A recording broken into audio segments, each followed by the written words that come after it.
Olá a todos, Carlos Borges aqui para mais um vídeo do meu canal Old Way. Vamos seguir aqui na psicanálise a leitura das cartas entre Freud e Pfister, continuando os prefácios. A presente correspondência com o pastor suíço Oscar Pfister é a terceira coletânea de cartas da mão de Sigmund Freud que vem a público. O primeiro volume contém as cartas entre Freud a William Fliess, nos anos de 1887 a 1902, sob o título está escrito aqui em alemão. Um segundo volume contém uma coletânea de cartas preponderantemente pessoais, dirigidas a 102 destinatários, que se estende por toda a vida de Freud. Esperávamos publicar a correspondência entre Freud e Pfister integralmente. Isso não nos foi possível, visto que os originais das cartas de Pfister foram perdidos. Uma parte deles foi destruída por Freud, conforme o desejo de Pfister. Ver carta de 1/6/1927. Outra parte foi sacrificada pelas condições impostas pela imigração. Entretanto, através de notas estenográficas de Pfister, foi possível reconstruir um certo número de suas cartas e, deste modo, incorporar importantes cartas e trechos a esta coleção. A correspondência inicia no ano de 1909 e termina em 1937, 2 anos antes da morte de Freud. Compreende 134 manuscritos de Freud, cartas, postais e telegramas, dos quais quase 100, a maioria sem cortes, aparece aqui. Os editores agradecem a Ana Freud pela sua ajuda na seleção das cartas, à Sociedade para a Psicohigiene da Universidade de Basileia, a direção de Heinrich Meng, e principalmente a sua associada Christine M. Sendurk pelo trabalho preparatório para a edição, bem como a senhora Pfister, assistida pelo pastor Pfenninger, pela reconstituição das cartas de Pfister. Londres, 1962, Ernest L. Freud. Ponto 2. Doutor em filosofia e doutor honoris causa em teologia, Oscar Pfister nasce em 23 de fevereiro de 1873, em Zurique, sendo o mais novo de 4 filhos de um pastor protestante. Com apenas 3 anos, ele perde o pai. Cursa as escolas de Zurique até concluir o secundário e depois estuda teologia e filosofia em Zurique, Basileia e Berlim.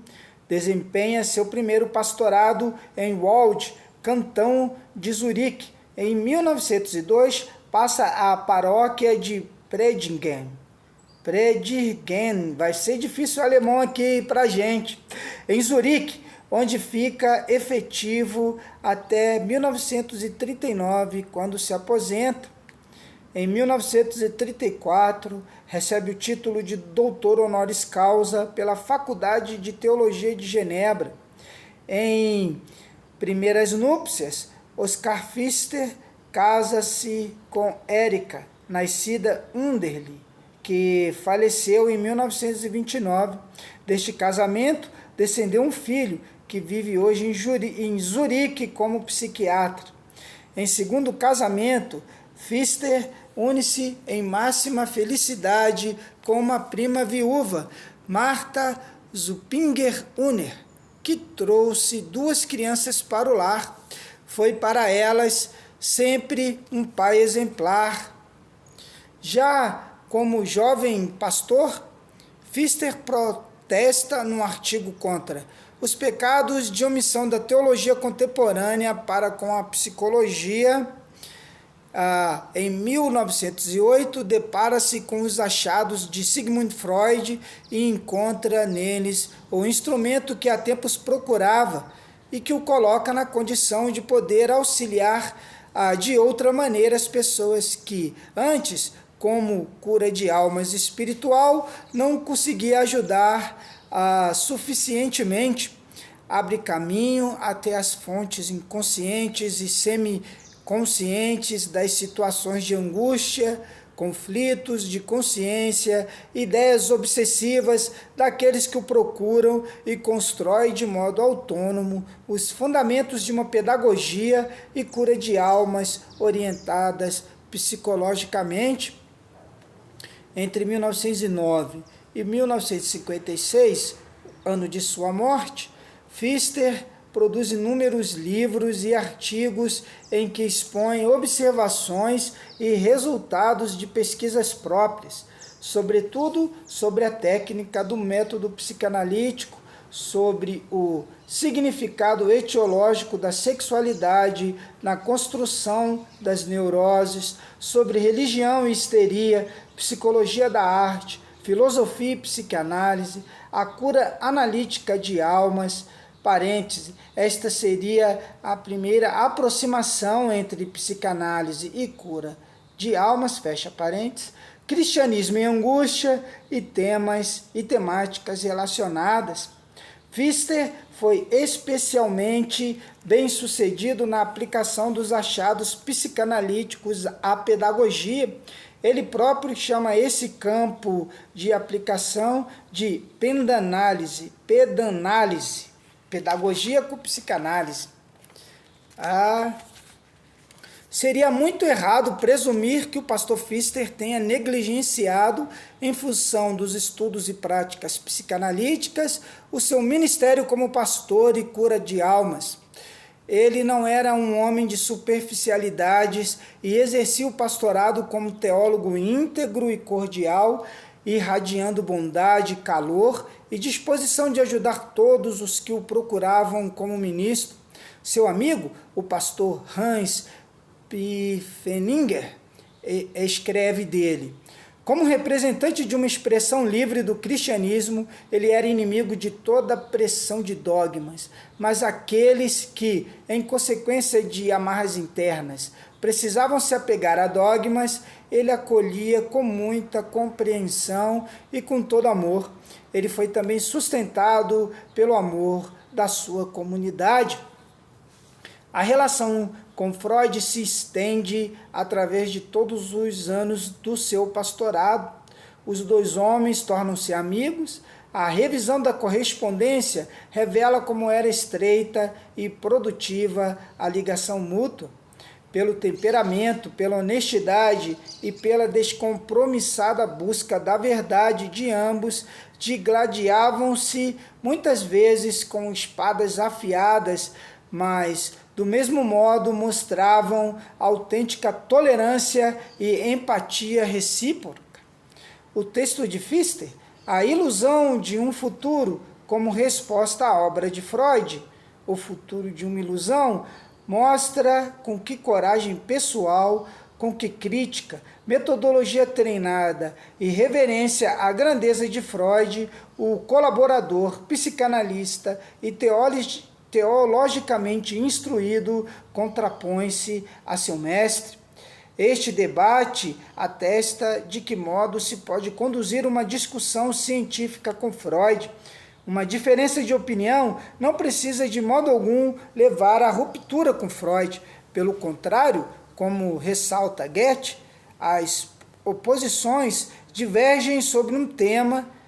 As opiniões divergentes sobre um tema só poderiam provocar separação se as mentalidades fossem fundamentalmente divergentes, mas nisso Freud e Pfister eram profundamente próximos.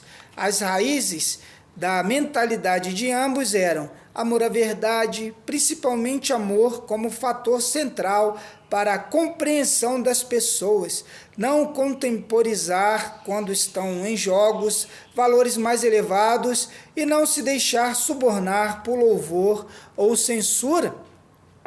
Várias obras de Oscar Pfister surgiram incitadas pelo diálogo e correspondência com Freud, e da mesma forma Freud tomou estímulos de Pfister para suas pesquisas.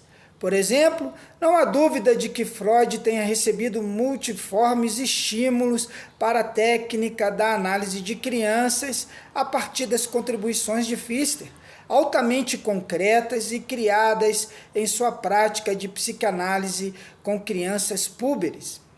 Em conformidade com a profissão de Oscar Pfister, foi para a cura de almas que seus estudos psicanalíticos tiveram um efeito especialmente frutífero.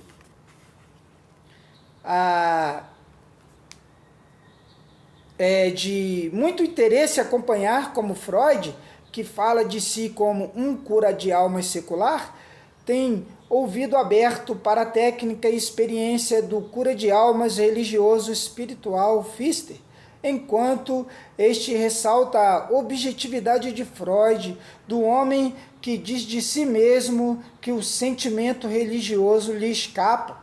Pfister citava neste contexto uma carta de Freud a ele, que eu também já li no vídeo 1. A psicanálise em si não é religiosa nem antirreligiosa, mas um instrumento apartidário do qual tanto o religioso como o laico poderão servir-se, desde que aconteça tão somente a serviço da libertação dos sofredores. Estou muito admirado de que eu mesmo não tenha me lembrado de quão grande auxílio o método psicanalítico pode fornecer à cura de almas. Porém, isto deve ter acontecido porque um mau herege como eu está distante dessa esfera de ideias. Os estímulos e os impulsos com que Oscar Pfister presenteou a prática da psicanálise foram registrados por ele em múltiplas publicações, porém, mais decisiva que a palavra escrita foi o efeito da sua personalidade. Sua tese de que a religiosidade autêntica poderia ser uma proteção contra a neurose não foi contestada por Freud. Freud apenas achava que ela era uma raridade no nosso mundo e que, por isso, seria questionável como fator confiável. Quando se mencionava sua correspondência com Freud, Pfister mostrava-se repleto de gratidão, orgulho e alegria por esta obra, na qual dois arquitetos trabalharam por décadas. Nos últimos anos antes de sua morte, em 6 de agosto de 1956, Pfister manteve uma estimulante amizade com o professor R.J. Brandt, hoje residente em Los Angeles, que congratula-se com a publicação das cartas, também para a América. Em 1944, Oscar Pfister transferiu a mim o encargo e a responsabilidade de publicar as cartas, sob as mesmas condições que ele colocou a Anna Freud, de renunciar a todos os trechos que pudessem ferir pessoas vivas. Basileia, 15 de fevereiro de 1963, Heinrich Beng. Última introdução. No ambiente doméstico dos Freuds, alheio a toda a vida religiosa, Pfister, com seus trajes, aparência e atitude de um pastor, era uma aparição de um mundo estranho. No seu modo de ser, não havia nada da atitude científica, quase apaixonada e impaciente, com a qual outros pioneiros da análise encaravam o tempo passado à mesa com a nossa família, como uma interrupção das suas discussões teóricas e clínicas. Pelo contrário, seu calor humano e entusiasmo, sua viva participação também nos fatos mínimos do cotidiano entusiasmavam as crianças da casa e faziam dele um hóspede bem-vindo em qualquer tempo, uma figura humana ímpar em seu modo de ser. Para elas, segundo um dito de Freud, Pfister era não um santo homem, mas um tipo de flautista de Hamelin, que só precisava tocar seu instrumento para ter um bando inteiro obediente atrás de si.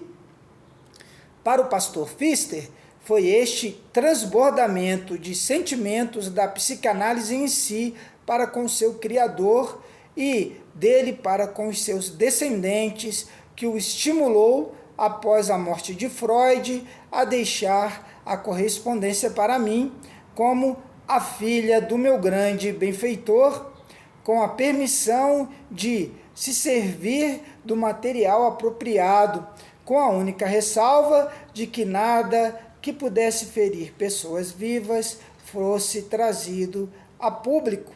Londres, 1962, Ana Freud.